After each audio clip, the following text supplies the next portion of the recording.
Thank you very much for coming. I'm very aware that it's quite late. I was going to get you to jump up and down just to wake you up, but then I thought, no, you don't want to do that, do you? Hands up who would like to jump up and down?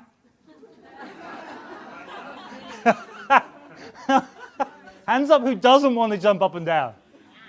Wow. Okay, everybody stand up. Come on, let's stand up. Stand up, come on. Now, no, wait. We won't do the jumping up and down thing, right? What we will do is we will raise your hand, raise your right hand, right? Now put it behind the back of the person next to you. Behind the back, right? And go like this, go, well done! Well done! Right, you can even give them a hug if you want, you can say, well done! All right, yeah, you can jump up and down. Jumping up and down is very good. Yay! Okay, yeah, now sit down. All right, so well done for coming to this talk. Well done for staying here. Well done for coming to the conference. Excellent, well done. As you can tell, I'm a bit interactive. I jiggle around, which is why I've got this microphone and why I'm moving around. I'm going to be talking quite fast because I've got a lot to get through. I will look at your faces, and if you are smiling, I will keep going at the same speed that I'm going, right? If you're looking like this, then I will start to slow down, right? So if you want me to keep going at a good pace, keep smiling at me, right? Don't go like this, right? Because otherwise I'll just slow down, and you will want to fall asleep. Okay, so this is UEA. Right, this is the University of East Anglia. It's a campus university. It's a very lovely place to go and study. It's in Norwich, which is in the east coast of the United Kingdom. And what I am involved with is two programs, the pre-sessional and the in-sessional courses. Pre-sessional is before students go to the university. In-sessional is while they're at the university. And I've talked to teachers here in Russia about this concept, and it seems to me that in-sessional, a lot of in-sessional is what you do already, right? You are involved in working with departments, you're involved in providing support for students in departments, and often that support is very specific, right? But what I'm going to be talking about is how we have integrated the English into the departments, what we have done to, as we said, get engagement, attendance, and practical value. And so what I'm basically going to be stating is this mathematical formula that I've come up with, which is, right, very simple mathematical, that was a joke, you were supposed to laugh. Because that's not a mathematical formula. Let's try that again. This is a mathematical formula I've come up with. Excellent, well done. Yes, good. Okay, we're on the same page here. All right, I make a joke, you laugh. That's the rule. All right, so what I'm basically saying is that value creates engagement and attendance, and that what our job is, or at least what I see my job is creating value for the students, making sure that the students understand that value, right? And so what I'm going to do is divide this talk into three sections, right? So basically, what I'm talking about is what is of value to the students, identifying that, right? Then how do we identify this objectively? How do we know that this is really of value? And then finally, I'm going to give you some examples of this. So it's not all theoretical, it's me showing you examples. And if you're interested in getting in touch and saying, Tony, can I have more examples? Can I talk to you? Then that's fine. But we're going to start with what is of value to students. Now, I don't like bullet points very much. Hands up anybody who likes bullet points. Okay, please go now. You will have some bullet points, but you won't have very many bullet points, right? I'm much more of a visual kind of person, and so I create visual presentations, and I move around and, The person with the camera is probably at this moment going, oh my God, just stand still. All right? Hello, everybody. Because I'm not going to stand still. I'm going to keep moving around. All right? So what I'm going to basically do is talk to you about how we create value in our integrated courses. Right? And basically what we're talking is recognition of student problems, right? And how we do that, how we identify the student problems. Right? So we are basically looking at understanding the course, and the course is split, as far as the students are concerned, the courses that they're on are split into two areas. Right? The assignments and the assessment, and making sure that they understand the timings of those. And so it's important for us, I would say it was, especially important for me as a manager of a program, that I understand the assignments, I understand the assessments that the students are going to do, and I understand the timing of those two things. Right? And then what we have to do is understand the requirements of those assignments in terms of general and specific areas. Right? You see what I was saying about bullet points? No bullets here, just nice pretty pictures that animate.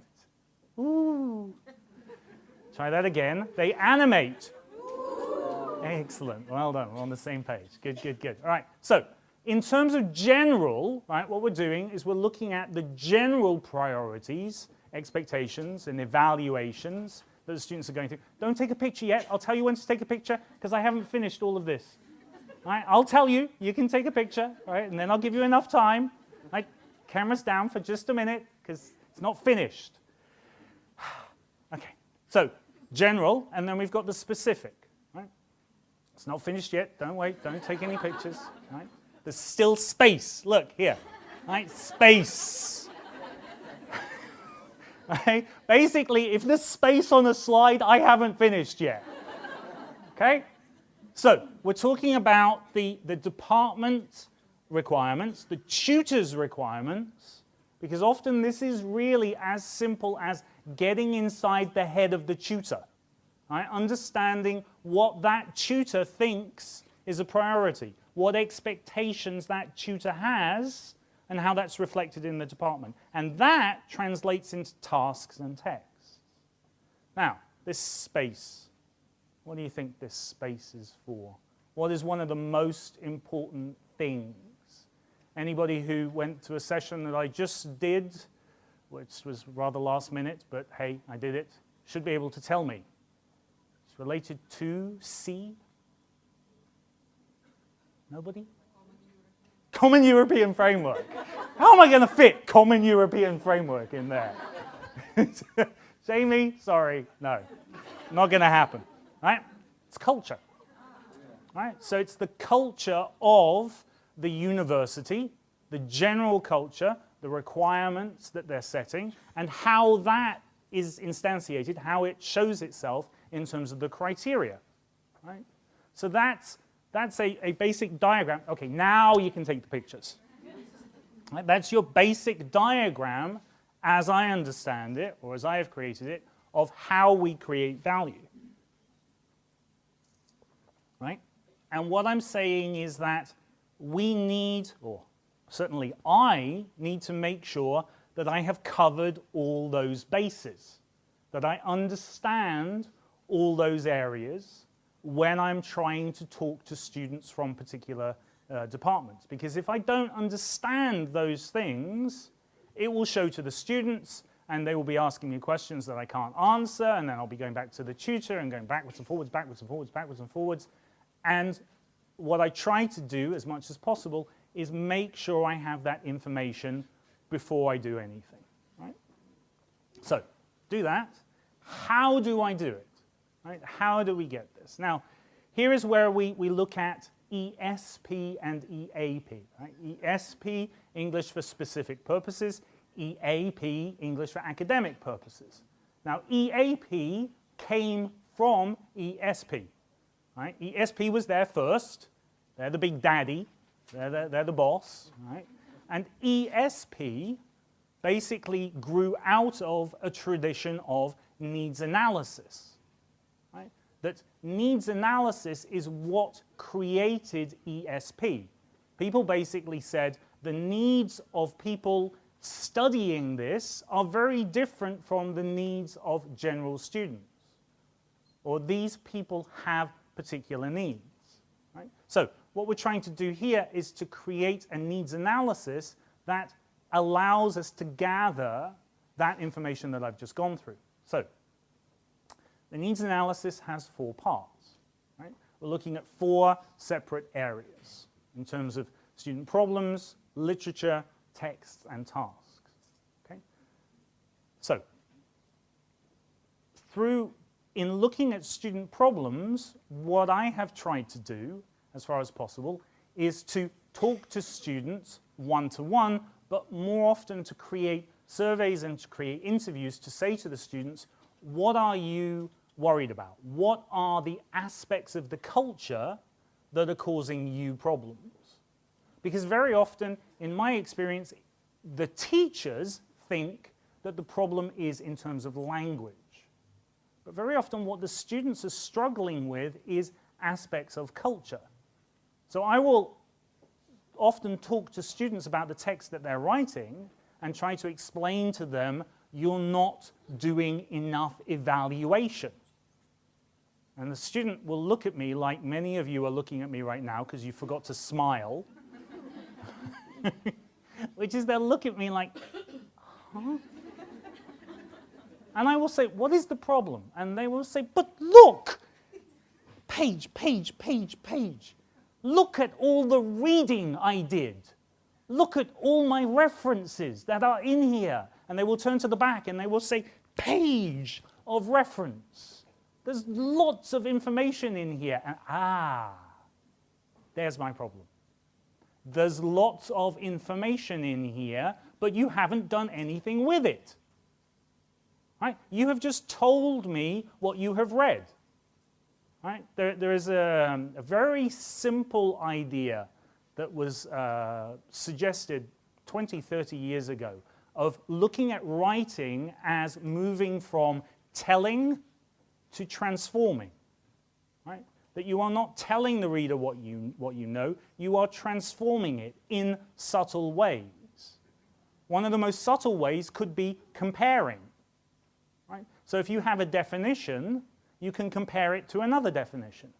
Now that might seem rudimentary, but if you are evaluating, if you are analyzing, if you are looking at how those definitions fundamentally differ, then you're doing evaluation, you're doing analysis. But what I commonly find is that students will give a lot of information, will tell me a lot of information, but won't necessarily transform it. And when I say to them about this, they again look at me as if I've grown a second head, because they think that telling me is enough. So I talk to students about culture, I talk to students about the aspects of culture that are causing them problems. And then I look at this in terms of the research literature. Right? I look at what the research literature says about these different areas. And I look at this in terms of the texts that they are writing, right, to see how this shows itself. And I look at this in terms of the tasks. Right? Now, what I am trying to do, as I said before, is to look at this in 2 ways. To look at this both generally and specifically.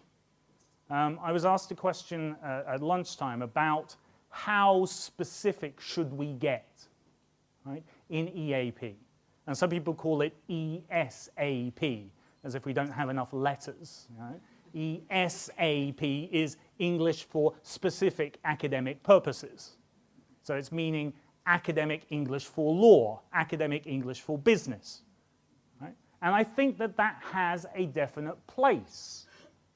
There is a definite place for the vocabulary of law, for the referencing of law. But I also think that we have to provide students with general frameworks to explain the kinds of problems that they are going to encounter.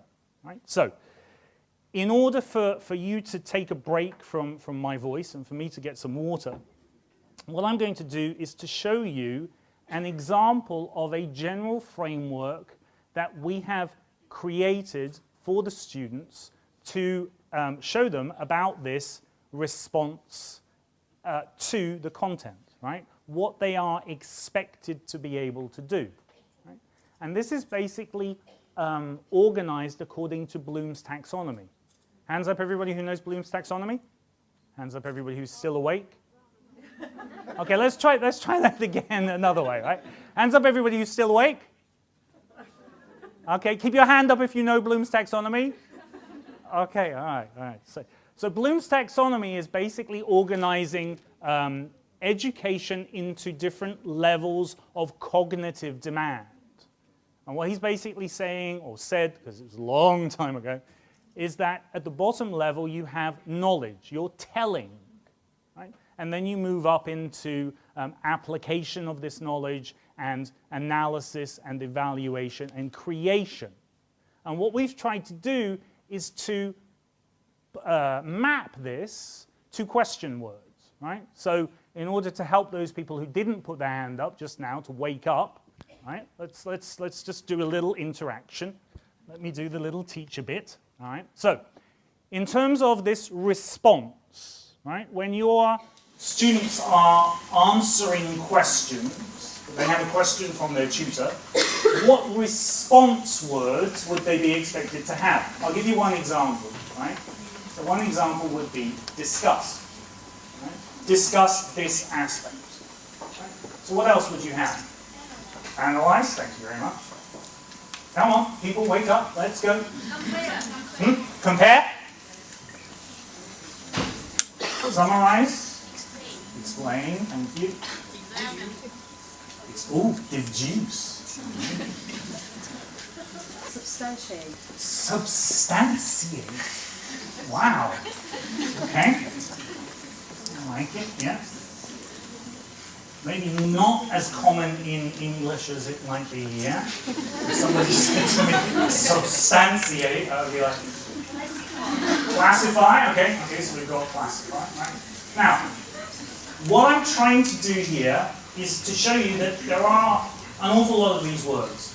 And we can explain these words to students. We can give them translation if you want, or you can explain them and say this is what this means, this is what this means. But I think it's much better to provide them with a framework.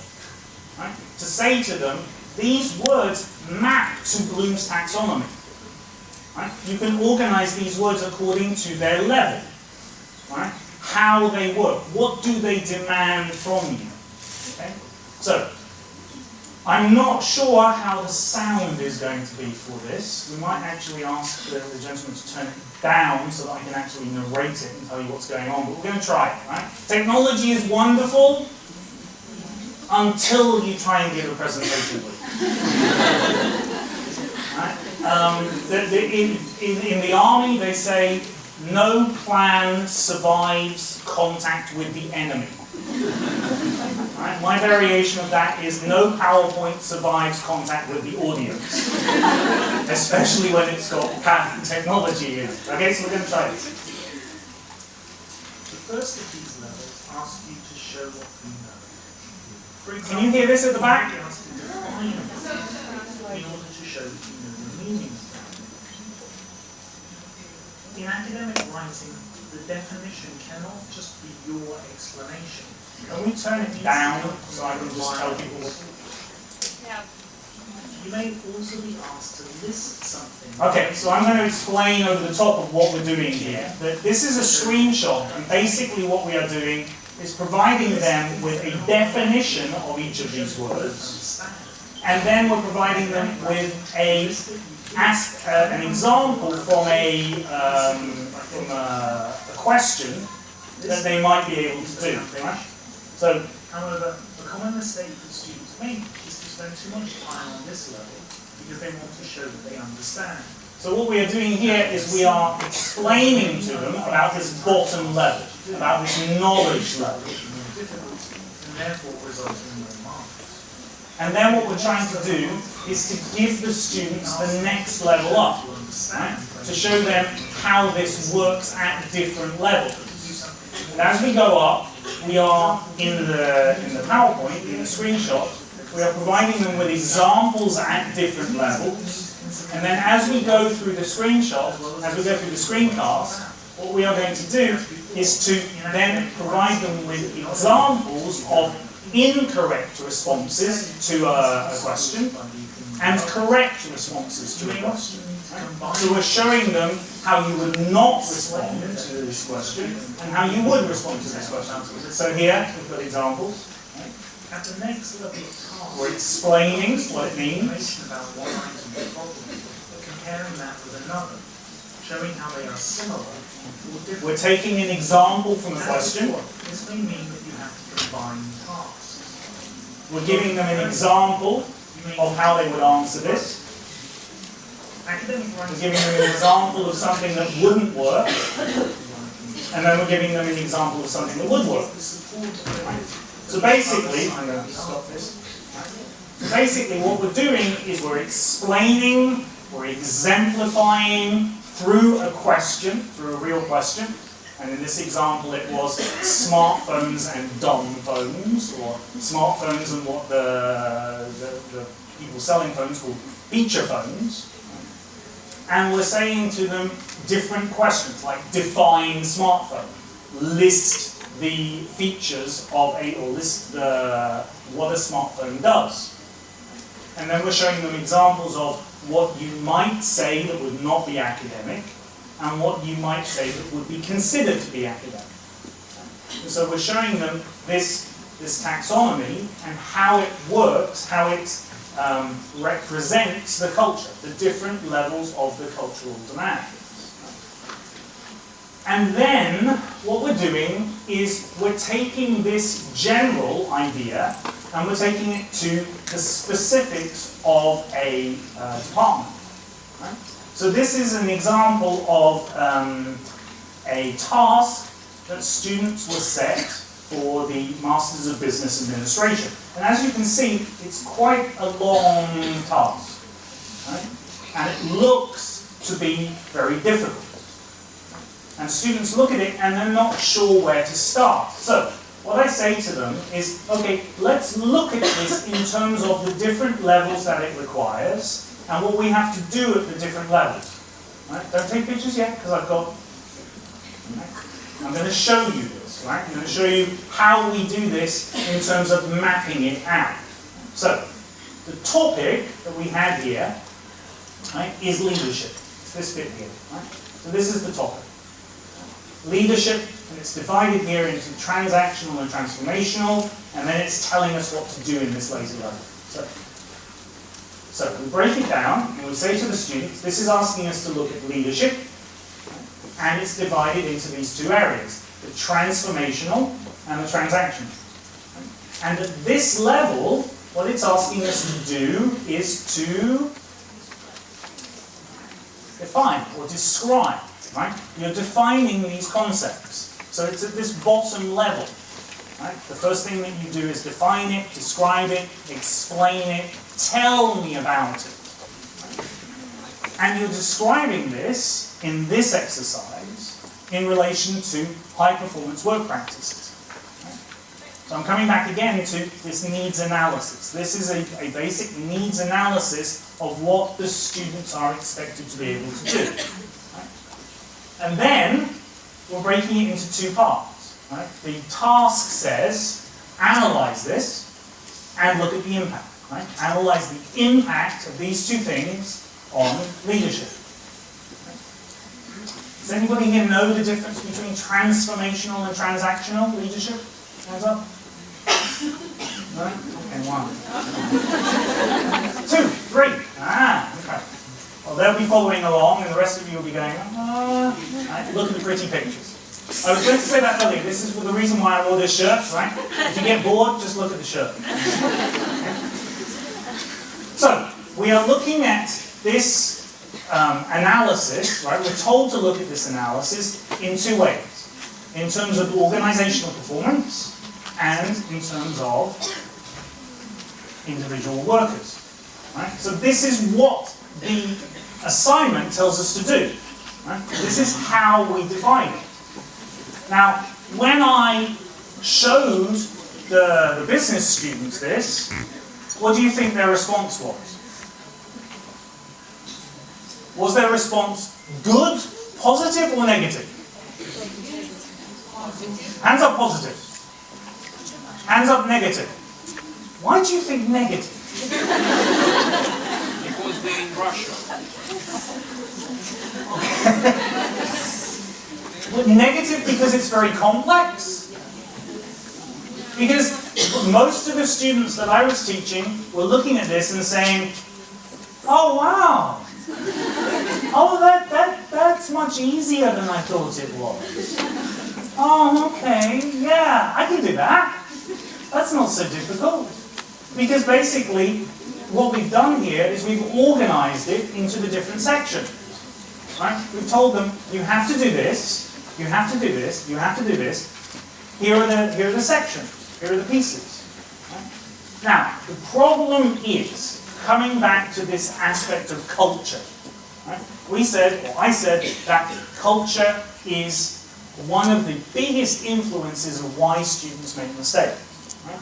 So even when I did this, even when I explained to the students, this is what is expected of you, they still created essays that were getting very low marks. And the basic reason that they were creating essays that were getting low marks was because they were describing. Right? So they looked at this and they said, I can do that. Yeah, I can describe this, I can describe the transformational, transactional, no problem, piece of cake. Right? I can describe high performance work practices, hey, that's easy. This is high performance, this is high performance, this is high performance. I can describe or analyze organizational performance, right? So I can say, right, the impact of transactional leadership on organizational performance in this area, in this area, in this area, in this area. Easy. Right? I can do it the same, right? I can do the same for transformational. That's no problem. But what I said to them is, you haven't done anything with the information. Right? You've not told me, sorry, you've told me lots about this, but you haven't actually done anything with it. You haven't transformed it. Right? So, you tell me, this is asking them to do what? What is it? What's the focus of this? What do they have to do? What's the most important thing? To analyze. To analyze what? What's the word next to analyze? Speculate about the impact. Right? How much does this impact? Right? So it's at this higher level of Bloom's taxonomy, it's saying analyze the impact, which is basically another way of saying tell me how much. Right? What if? Right? What if I just do transformational? Right? If I just do transformational leadership, which means transformational leadership means to focus on change, focus on transforming things. Right? Whereas transactional is often seen as focusing on managing things, making sure things keep moving, keep going along. Right? So, we need to move from this, from a descriptive, to this, right? Which is an analytical and evaluative model. Right? And what we are doing in here, the most important thing is this aspect here. Right? The how and the how much. Right? How does it impact and how much does it impact? Right? Because then you are basically saying, here is all the information, but I have taken it and I have identified this is the key aspect. Right? And then I was saying to you before, this helps us then to understand the structure. Right? So we're looking at this as the structure of the areas, right? the section. And when we have that structure, what we are then doing is we then have the language. So we then know from this, right, what kind of language we're going to be expected to use. And the language in this case is how and how much. Right? So here we have the vital, the crucial, the fundamental. Right? And then extremely important, quite important, much more important, very important. Right? And something as simple as this creates a huge difference in the level of marks.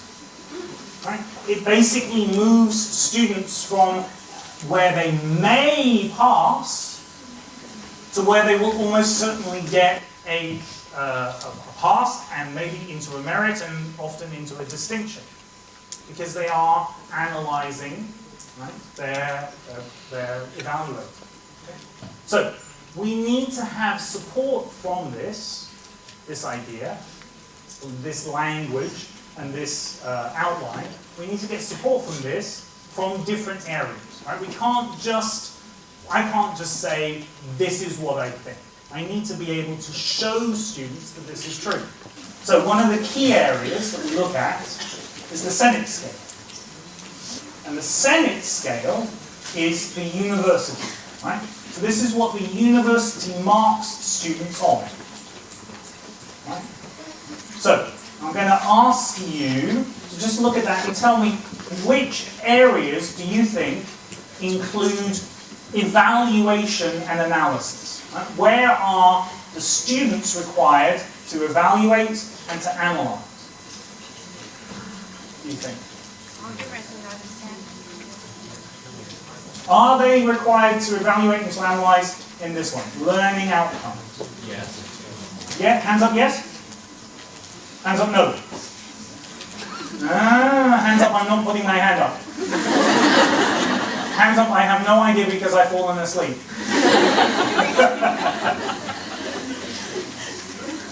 Okay, I'll show you. So this is an example of a description of what is expected at these different levels. And so if you look here, what you've got is link between theory and practice, related issues and or standards. Right? So you've not just got to be able to describe it, you're not just defining it, you are showing how this applies, how it works in the real world. Right? And similarly here, right, we're looking at the issues and the debates. So it's not just giving the information, it's showing how this is related to an issue, related to argument, right, that people are making. Okay? And we go through this and we can see it here in all these different levels, right? You've got the critical analysis, the originality, the creativity, all these different areas. Every one of them is asking for some aspect beyond telling information, beyond just describing or explaining. But you have to be able to indicate where this analysis, where this evaluation is coming in. Right? Okay, and so this is the research in terms of culture, right? How culture is related to or impacts on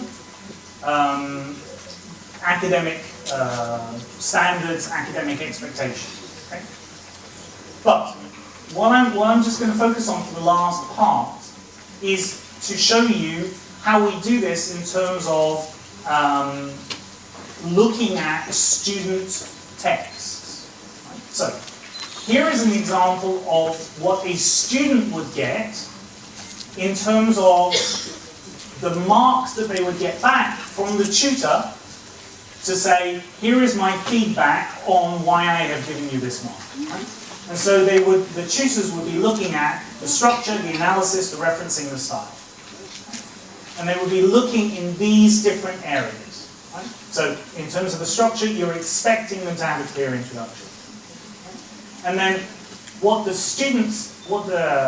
information that the students get would be this comment. Right? This report contains all the sections I would expect, though not in the order I would expect them. Right? This is a polite way of saying, yes, nice information, but doesn't really do what I expected it to do. Right? And so what we need to be able to do here, or what I need to be able to do here, is to take this information, take this this comment, this feedback, and relate it to what the students are expected to do. And so I basically do this through getting the students to look at models of work that other students have done. So to show them the way in which a student, say, has done this, has produced this, right? And to ask them, has this text, has this information done what is expected of it, right? So have they used models, right? Have they described the models? That's the first level. But then, have they gone on to analyze using these models? Have they then made recommendations, and are the recommendations real? Right? So we're looking at these texts in terms of whether it's done these things. Right? An analysis, but an analysis of what the students have done in terms of these expectations here. Right? So actually, have they met those expectations? And so we've got this example here of a student that has done a PESTLE analysis, this example of PESTLE analysis, and this one here. Right? So 3 examples of PESTLE analysis. And we're asking the students to then go through each one of those and analyze them in those terms. Right? And then what we do is we show them a model of how the tutor has then responded to this in terms of the text. So we're taking the students through the analysis that the tutor has done. Right? We're trying to get the students to get inside the mind of the tutor to be able to explain, to be able to understand what the tutor is expecting. Right? And to understand it in terms of what it should look like. So, in terms of the tutors at the university, what we are now doing is we're moving from English language support to what they are beginning to call English language assessment support, right? Or assessment support within the department. Right? Because what they have recognized is that the language that the students are using and the structures and the text that they are creating is part of the assessment that they're doing. Right? And that they need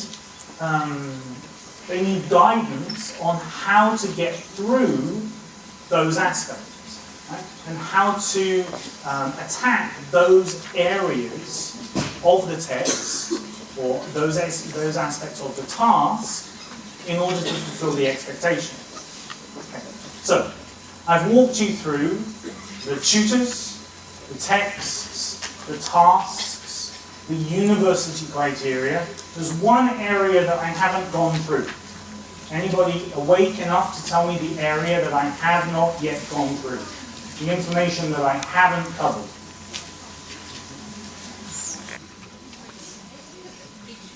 The most important people. Yeah, tutors think that they are the most important people, yes. I would agree with you there. Many tutors do think they are the most important. Students. The students. Right? So, one of the things that we are doing at the moment, one of the things that we are focusing on at UEA at the moment, is getting feedback from students.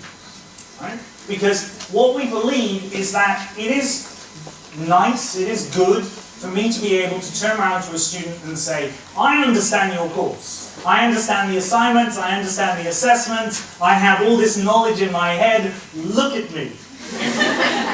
Am I not a magnificent person? All this understanding, all this knowledge, I'm fantastic. And what we have found is that the student says, no. You are not as fantastic as you think you are. And what actually happens is that students get most of their information by talking to each other. Right? You've heard of the Chinese whispers thing. It should actually be called student whispers. Right? Because I will talk to students about assignments and I will say, why did you write it like this? And they will say, because my friend said so. And I will say, but I told you last week you have to do this and this and this. And they will say, yes, but my friend said. What? Okay, how long has your friend been teaching academic English? You are being funny. No, you are being stupid. Right? But that's what they do. Right? You know, all this social networking, you know, fantastic thing. It's great. But the problem is that when it comes down to it, the information that I give the students goes through a translation service of the other students. Right? And very often what the other students hear when I'm talking is things like, description is a very important thing. Description is part of your analysis. Description. All they hear is description, description, description. And then they go and talk to each other and they say, what should we do? He said description. What? Where did you get this idea from? Right? So, we are currently in the process of creating a MOOC, right? A massive open online course. Now, creating a MOOC is difficult enough anyway because you have to think about what you're going to put online and how the student's going to do it. But we've kind of set ourselves an extra difficulty because what we've done is we've gone to the students and said, as I said we should, what are the problems that you're having? What is causing you difficulty? Right? Because basically what we want to be able to do with that MOOC, right? And I put the link on the front page of my PowerPoint, if anybody took a picture at the beginning, right? With that MOOC is we want to be able to say to the students, okay, this is not from me, I'm not telling you anything yet, right? Listen to this student. Right? This student is telling you, listen to them. And it's funny because what students often say is exactly the same thing that I said, but they say it after they have failed. Right? So what commonly happens is that I tell them, evaluation is very important, you must analyze, don't do so much description. And they don't do this. And then they hand in the thing to the tutor, and the tutor gives them a low mark, and then they suddenly remember what they said. They suddenly understand and go, right?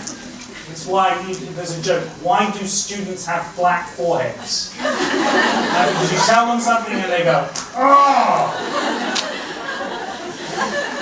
So what you have to try and do is get the students at the end. Get them after they have failed, right? Or after they've got lower marks than they thought they would get, and talk to them about why they got those low marks. Right? What was the reason for that? What is causing them problems? So we interviewed students at the end of last year in November, December. We gave them a survey in order to create the syllabus. And then from that syllabus, we created learning objects. But the focus of the learning object was these interviews with the students. We interviewed them and we said, what problems are you having? And then we interviewed the tutors. And we said to the tutors, okay, so this student is saying this is a problem. Surprise, surprise.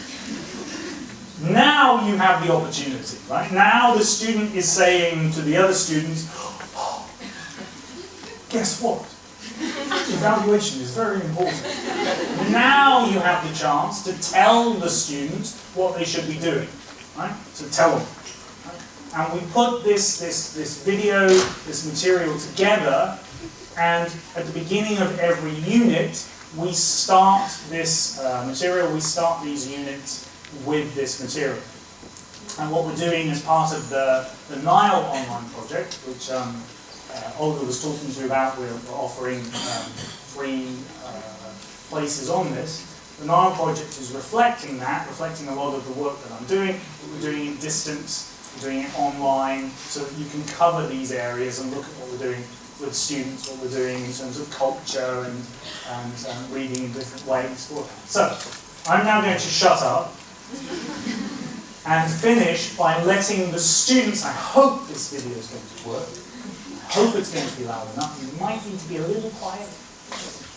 Right, so I'm going to let the students and the teachers talk for themselves. For me, the first criteria is not to miss the key point, the requirement of the task. If I misunderstood about the requirement of the assignment, maybe I will lose mark. And indeed, the previous semester, I submit one assignment, and I thought maybe I will get a high mark, but after that, the mark was much lower than I expected. We want to get a mark from the reader, from the teacher. So of course we have to meet the task they give us. It's absolutely vital for students to understand task requirements. Often we get feedback from lecturers, and I've given this feedback myself when I've been assessing, that students haven't answered the question. They might write a wonderful assignment, it might be beautiful, it might be perfectly correct, but if it doesn't answer the question, it's going to fail. It's really important to have no more than 1/3 of your essay as description and 2/3 as analysis, because assignments should be not descriptive but analytical. Probably because description is something which is variable, and you can come up with description after reading the material, but analysis is something which belongs to you, and that's a part of the creative work, and that shows your personal development. Before I came to UK, I misunderstood about the critical thinking. Before, I think critically means to say, just simply say negative thing, but in here, I was told by my tutor, critical discussion is not only saying bad or negative thing, but also positive thing, and to evaluate both things. They may also not really answer the question in terms of having some analysis. It might just be description, and most academic essays require some analysis. It's quite common for students to misinterpret a question and answer the question that they want to answer, and to kind of redefine or rewrite the question in some cases. And that's a big no-no in academic writing. Thank you very much.